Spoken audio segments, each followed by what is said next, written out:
Nightmare Operator, Holstin, and Phase Zero are a few indie horror games I want to try.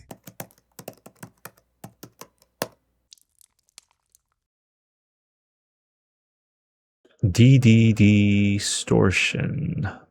Oh, this is like, whoa, this is crazy. It looks like PS1 era. I mean, obviously this is better, but like probably how we remembered PS1 graphics to be. When I saw this angle, I was thinking of like Siphon filter, but then it had motion inputs. Yeah, they got fighting game inputs for moves, lol. Yeah, I was like, okay, a Siphon filter with fighting game inputs? That looks crazy.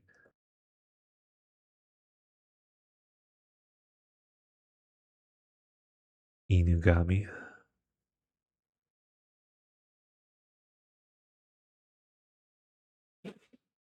Yeah, typically I feel like sprite work for the nostalgia holds up a little bit better, but then we've been flooded with a bunch of like sprite work type stuff. And again, like the actual PS1 era graphic stuff is like really, really rough, but I think this is stylized enough. It actually looks pretty good. Yeah, this Remina, dude, freaky, man.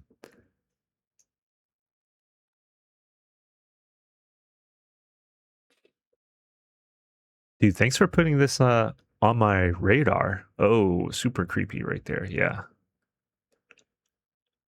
I think this type of horror is palatable. I'm like way too much of a wuss to be playing modern Resident Evil games. Holstin has a demo. So a bit of pixel work for the cinematics. This is kind of looking like Disco Elysium right there. Lots of different art styles kind of coming together. That is definitely influenced by Resident Evil 4, I think. And then it's a lot going on.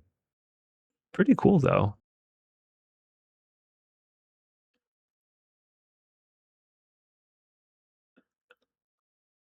Okay.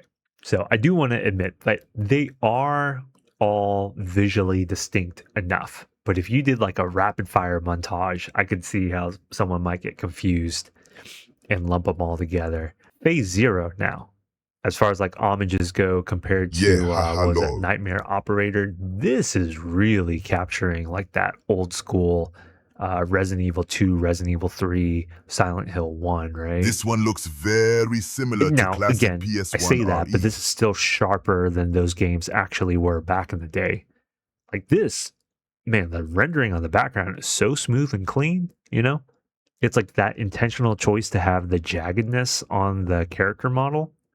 Looks very similar, but this is still 10 times better than we had it back in the day.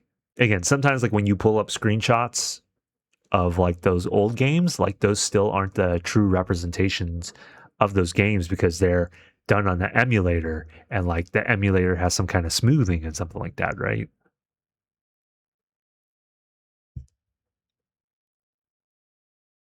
Very nice.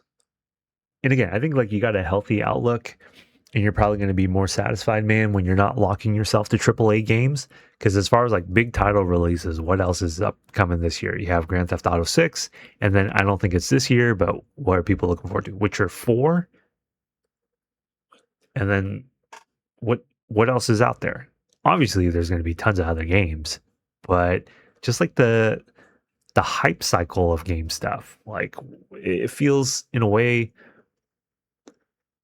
less exciting than ever. Yeah, I can't think of a AAA game I've been looking forward to at the moment. For me, I haven't looked forward to like a AAA game in forever. And I mean, do we want to argue like was Tekken 8 and Street Fighter 6 a AAA game? I guess you could say so, you know, because they're definitely not indie games, right?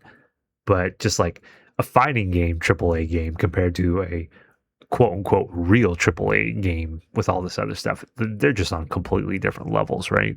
And so for that reason, that's how I justify my gotcha focus.